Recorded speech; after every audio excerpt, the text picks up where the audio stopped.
Good morning. My name is Kishore Path, Assistant Professor at Mishra College of Business Management. Today we are going to study staffing. आप में से बहुत से बच्चों का phone आया मेरे पास में, उनकी शिकायत थी कि सर अप्रेजल प्रोसेस हमें समझ में नहीं आया, या एम्प्लॉयज़ अप्रेजल भी उसको बोलते हैं कि वो हमें समझ में नहीं आया. But before we go to appraisal will understand staffing and staffing process first. So let's start with staffing. What is staffing all about? So human resource management की अगर हम बात करते हैं, HRM की बात करते हैं, तो HRM is the function of management. Human resource management is a function of management. और HRM के अंदर में दो चीज़ें आती हैं जिसको हम सब फंक्शन बोलते हैं. That is called HRD and HRP, Human Resource Development and Human Resource Planning. These are sub functions of Human Resource Management. और ह्यूमन रिसोर्स मैनेजमेंट को ही अगर हम आपके सिलेबस के हिसाब से, आपके कोर्स के हिसाब से अगर समझना चाहें तो इसी को हम स्टाफिंग फंक्शन के तौर पे भी देखते हैं, स्टाफिंग बोलते हैं. तो what is staffing all about? Staffing is इसको बोलो acquiring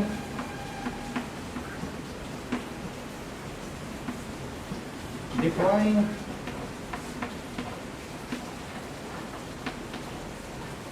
developing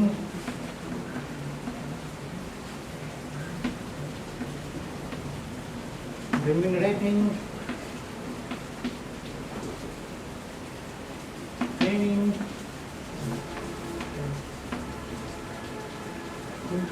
retaining and so on. The list is long. So staffing is a management function which is related to acquiring of employees, developing of employees, deploying of employees, developing of employees, remunerating them, training them, retaining them and so on. कुछ लोगों को ये लगता है कि staffing function जो होता है, या एचआर में काम करने वाले जो लोग होते हैं बंद कमरे में एसी में बैठ के काम करते हैं, they have a very cool job. But it is not like that. Staffing में काम करने वाले लोगों के ऊपर बहुत प्रेशर होता है. उनको मैन पावर अक्वायर करना होता है. कौन से लोग अक्वायर होते हैं? जो लोग पर्टिकुलर पोजीशन के लिए राइट फिटेड होते हैं.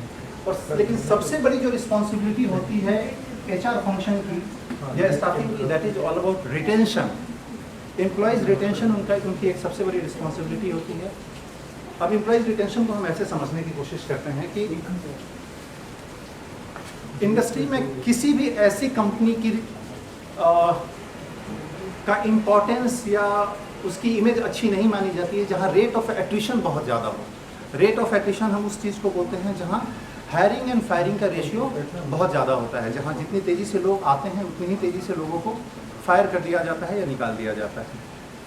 तो एम्प्लॉयज़ रिटेंशन किसी भी ऑर्गेनाइजेशन के गुडविल के लिए या उनके बेनिफिट के लिए बहुत ज़रूरी माना जाता है. And this is the core responsibility of staffing function और core responsibility of people working in HR department.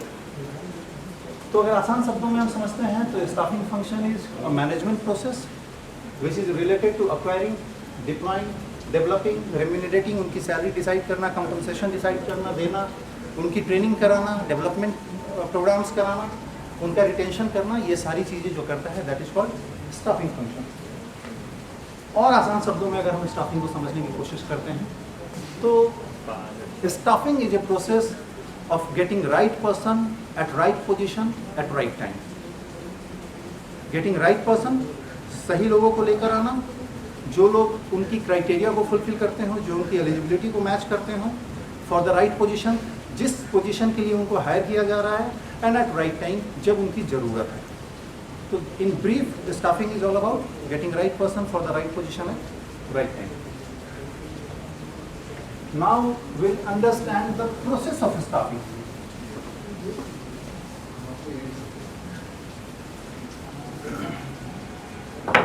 अगर स्टाफिंग प्रोसेस की हम बात करते हैं तो सबसे पहले आता है staffing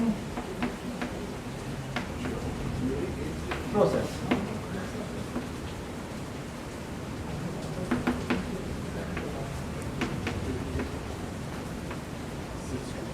Estimation of manpower,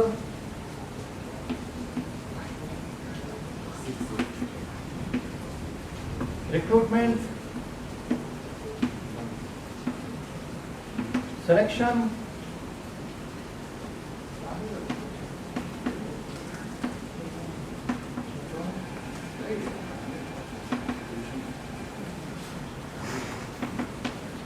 placement and orientation,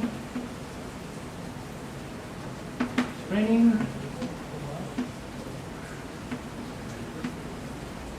development,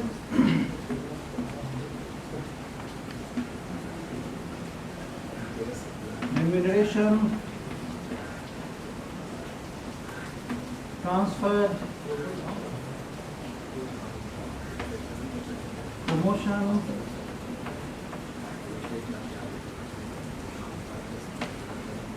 appraisal.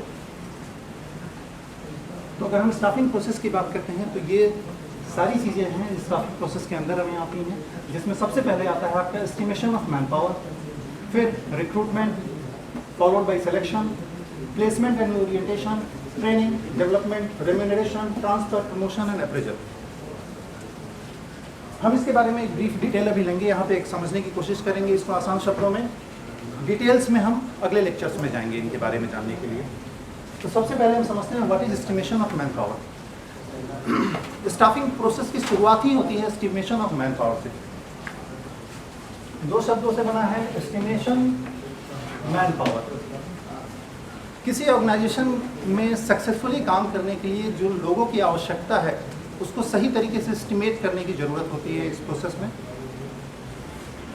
तो अब कैसे, मान लीजिए एक कंपनी पिछले 20 साल से काम कर रही है, the company is working for last 20 years.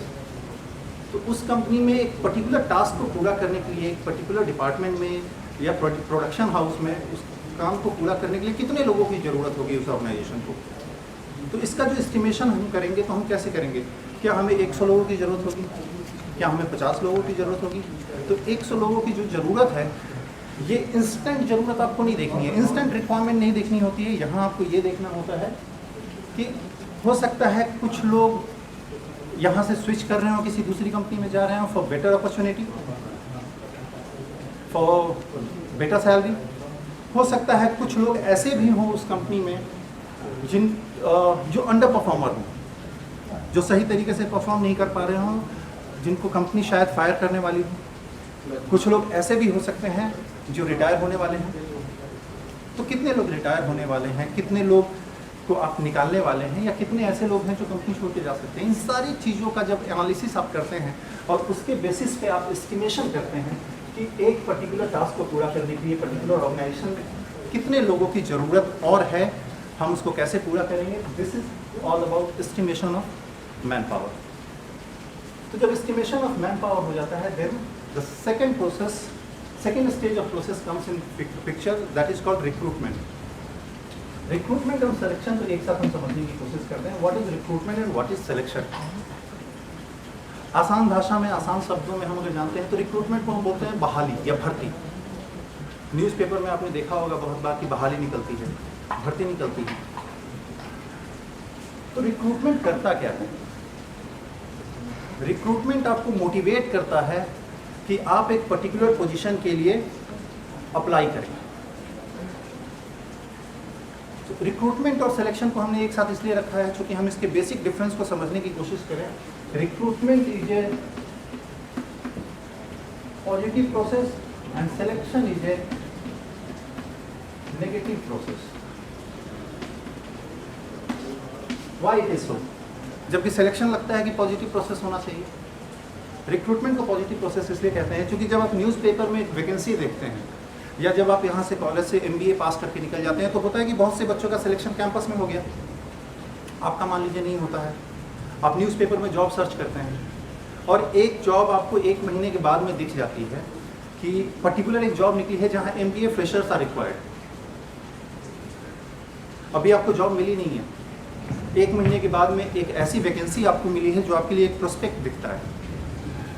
तो क्या होता है, अंदर से आपको खुशी होती है कि एक वैकेंसी ऐसी आई है जो आपके लिए बहुत ही अप्रोप्रिएट है। और आप ये कभी नहीं सोचते हैं कि इसमें 1000 लोग अप्लाई करेंगे और मेरा नहीं होगा। आप बहुत पॉजिटिविटी के साथ उस चीज़ को लेके जाते हैं। तो it is always a positive process because it creates hope. ये आपके अंदर एक होप जनरेट करता है कि ये जो वैकेंसी आई है, ये वैकेंसी शायद आपके लिए है और शायद आपका हो जाए यहाँ। लेकिन selection is being considered as negative process because 1000 लोगों के बीच से एक लोगों को, एक आदमी को या 2 आदमी को या 5 आदमी को, जितनी रिक्वायरमेंट होती है उस हिसाब से जब सेलेक्ट किया जाता है तो बाकी लोगों में नेगेटिविटी आती है इस चीज़ को लेकर तो इसको हमेशा याद रखना है कि recruitment is a positive process पर selection is a negative process. और सिलेक्शन के स्टेप्स होते हैं, बहुत सारे स्टेजेस हैं जो नेक्स्ट लेक्चर में हम डिस्कस करेंगे डिटेल्स में। तो सिलेक्शन प्रोसेस में क्या होता है, जैसे आपका प्रिमिटिव इंटरव्यूज़ होंगे, आपके एप्लीकेशन ब्लैंक्स होंगे, रिटन टेस्ट होंगे, आपके इंटरव्यूज़ होंगे, तो हर लेवल पे हम लोगों को निकालते जाते हैं। जो हमारे लिए अनअप्रोप्रिएट लोग होते हैं, जो या हमारी क्राइटेरिया में फिट नहीं करते हैं, वह उन लोगों को हम वहाँ पे छांटते जाते हैं और जो बेस्ट होते हैं उनको हम लेते जाते हैं। तो हर स्टेज पे ही आपकी नेगेटिविटी आती जाती है, इसलिए selection is being considered as negative process. Next lecture में ही हम जानेंगे डिफरेंट टाइप्स ऑफ रिक्रूटमेंट क्या होते हैं, इंटरनल रिक्रूटमेंट होते हैं, एक्सटर्नल रिक्रूटमेंट होते हैं, ये सब हम डिटेल में पढ़ेंगे अगली क्लास में। Now the next step is placement and orientation. So what is placement and what is orientation, इसको भी एक एग्जाम्पल के तौर पे हम समझने की कोशिश करते हैं कि मान लीजिए शिक्षक बहाली की एक एडवर्टीजमेंट आती है न्यूज़पेपर में कि 10,000 शिक्षकों की बहाली होनी है बिहार सरकार के अंदर। तो वो 10,000 शिक्षक कहाँ, मुजफ्फरपुर शहर के लिए होंगे या पटना शहर के लिए होंगे? वो 10,000 शिक्षक पूरे बिहार के लिए होंगे, जिसमें अलग अलग शहरों में अलग अलग ब्लॉक में जो स्कूल्स होंगे उन सब जगह के लिए होंगे। तो उन 10,000 शिक्षकों की बहाली मतलब रिक्रूटमेंट, आप जो इश्तेहार आया आपका न्यूज़पेपर में, आपने देखा कि 10,000 शिक्षकों की बहाली होनी है। तो ये 10,000 शिक्षकों की बहाली सरकार को मालूम कैसे चला कि 10,000 शिक्षकों की बहाली होनी है? तो शिक्षा सचिव ने डिस्ट्रिक्ट एजुकेशन ऑफिसर को बोला, डिस्ट्रिक्ट एजुकेशन ऑफिसर ने ब्लॉक एजुकेशन ऑफिसर को बोला, ब्लॉक एजुकेशन ऑफिसर ने अपने ब्लॉक के रिस्पेक्टिव हेड मास्टर्स को बताया कि आपके यहाँ जो वैकेंट पोजीशन है वो हमें बताएं। उसके हिसाब से रिपोर्ट तैयार हुई, रिपोर्ट सरकार के पास गई और सरकार ने एक बहाली, एक भर्ती की नोटिस निकाल दी न्यूज़पेपर में, जिसको हम रिक्रूटमेंट बोलते हैं। उसके बेसिस पे क्या हुआ, उस 10,000 सीट के अगेंस्ट में 1 लाख लोगों ने आवेदन किया। उस 1 लाख लोगों में से 90,000 लोगों को आपने छांट दिया और 10,000 जो सबसे अप्रोप्रिएट लोग थे, जो आपकी पोजीशन को, आपकी वैकेंसी को जस्टिफाई कर रहे थे इन terms of knowledge, in terms of expertise, in terms of their qualification, उन 10,000 लोगों को आपने सेलेक्ट कर दिया। अब सिलेक्शन हो गया 10,000 लोगों का आपके पास। अब प्लेसमेंट एंड ओरिएंटेशन होगा। तो प्लेसमेंट एंड ओरिएंटेशन क्या होगा कि वो 10,000 लोग जो आपने पूरे बिहार के अलग अलग स्कूलों के लिए आपने सेलेक्ट किए थे, उन लोगों को आप पूरे बिहार में अलग अलग जगह पे, मुजफ्फरपुर, बेतिया, मोतिहारी, पटना और जो वहाँ पे मोतीपुर, अलग अलग जो उनके स्कूल्स हैं, उन सारे स्कूल्स में उनको प्लेस कर देंगे। This is called placement. Then what is orientation? Orientation को हम अलग शब्द में इंडक्शन भी बोल सकते हैं। Orientation is basically introduction to job. आप नए हैं, आपने नई नौकरी ज्वाइन की, आपको जानकारी नहीं है इस नई नौकरी में क्या क्या चीज़ें होनी हैं, हायरार्किकल स्ट्रक्चर कैसे है, सिस्टम कैसे काम करता है, हमें कैसे काम करना है। तो इन चीज़ों की जानकारी, तो इंट्रोडक्शन टू द जॉब, कि आपको आपके जॉब के बारे में, उस जॉब के कल्चर के बारे में, उस जॉब के प्रोसीजर के बारे में बताया जाता है। दैट इज़ कॉल्ड ओरिएंटेशन, ताकि आप रूबरू हो सकें अपने इन्वायरमेंट के साथ, अपने जॉब के साथ, उनके कल्चर के साथ और उसके नेचर के साथ। Then it comes training, development. Again हम ट्रेनिंग और डेवलपमेंट को एक साथ समझने की कोशिश करते हैं कि what is the difference between training and development. फिर छोटा सा एग्जांपल लेते हैं इसको समझने के लिए। Training is something which gives direct benefit to the organization and indirect benefit to the employee, whereas development is something which is directly associated to the development or which directly gives benefit to the employees or individual first, and in long term it gives benefit to the organization. अब ये कैसे होता है, इस चीज़ को समझते हैं। आप काम करते हैं LIC में, लाइफ इंश्योरेंस कॉर्पोरेशन में आप काम करते हैं, आप उनके इंश्योरेंस को सेल ऑफ करते हैं। तो जब आप LIC ज्वाइन करते हैं तो कंपनी आपके साथ क्या करेगी, कंपनी आपको ट्रेनिंग देगी। ये ट्रेनिंग क्या होगा, ये ट्रेनिंग प्रोडक्ट बेस्ड होगा। तो training is always based on products and services. तो उन्होंने आपको ट्रेनिंग दी प्रोडक्ट की, जीवन आनंद, जीवन भारती, या जो भी अलग अलग प्रोडक्ट हैं, उन प्रोडक्ट के बारे में आपको ट्रेनिंग दी जाती है ताकि आप उस प्रोडक्ट के बारे में बेहतर तरीके से जान सकें। आप मार्केट में और जो हमारे कॉम्पिटिटर्स हैं उनके क्या प्रोडक्ट्स हैं उनके बारे में बेहतर जान सकें, क्योंकि जब तक आप कॉम्पिटिटर्स को बेहतर तरीके से नहीं जानेंगे आप अपने प्रोडक्ट के एज को नहीं समझ सकते हैं। तो आपको ट्रेनिंग में उन सब चीज़ों के बारे में बताया गया। अब क्या होता है, कल के डेट में आप LIC छोड़ के HDFC में चले जाते हैं, HDFC will again train you about their own products. वो अपने प्रोडक्ट्स के बारे में आपको ट्रेनिंग देगी। उनको उन प्रोडक्ट से मतलब नहीं है जो आपने LIC में सीखा है, वो अपने HDFC के प्रोडक्ट्स के बारे में आपको वापस से ट्रेनिंग देंगे कि हमारे कौन कौन से प्रोडक्ट हैं और इन प्रोडक्ट को हम कैसे बेहतर तरीके से, हमारा USP क्या है, यूनिक सेलिंग प्रोपोजिशन क्या है, और हम अपने प्रोडक्ट को बेहतर तरीके से मार्केट में कैसे बेचें। तो एक चीज़ तो समझ में आ गई कि ट्रेनिंग जो है वो हमेशा प्रोडक्ट या सर्विसेज ओरिएंटेड होता है, बट डेवलपमेंट जो होता है it is based upon skill and knowledge. तो ट्रेनिंग में क्या हुआ, कंपनी ने हमें अपने प्रोडक्ट की ट्रेनिंग दी, अपने प्रोडक्ट अपने सर्विसेज की ट्रेनिंग दी, उसकी जानकारी दी, हमने उन प्रोडक्ट्स को बेहतर तरीके से मार्केट में सेल ऑफ किया। Direct benefit goes to company and indirect benefit in terms of incentives, in terms of promotion, in terms of compensation comes to the individual. तो इनडायरेक्ट बेनिफिट इंडिविजुअल को मिल रहा है, direct benefit goes to organisation. वही अगर हम development की बात करते हैं तो डेवलपमेंट इज डायरेक्टली एसोसिएटेड और डायरेक्टली रिलेटेड टू इंडिविजुअल। आपके स्किल से रिलेटेड होता है, आपके नॉलेज के बेस से रिलेटेड होता है। अभी बहुत सारे MDPs प्रोग्राम होते हैं, मैनेजमेंट डेवलपमेंट प्रोग्राम्स बोला जाता है इनको, which is being conducted at IIMs, IITs and many other institutions. और कंपनीज अपने एम्प्लॉयज़ को वहाँ पे इंडोर्स करती है, स्पॉन्सर करती है, ताकि आप जाके वहाँ पे मैनेजमेंट डेवलपमेंट प्रोग्राम्स करके आए। ये प्रोग्राम्स 1 हफ्ते के, 2 दिन के या 1 महीने के भी हो सकते हैं। तो और इट इज़ हाईली कॉस्टली।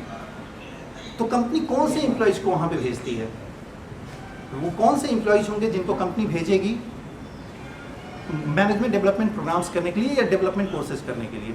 ये वो लोग होंगे जो कंपनी के लिए एसेट्स होंगे।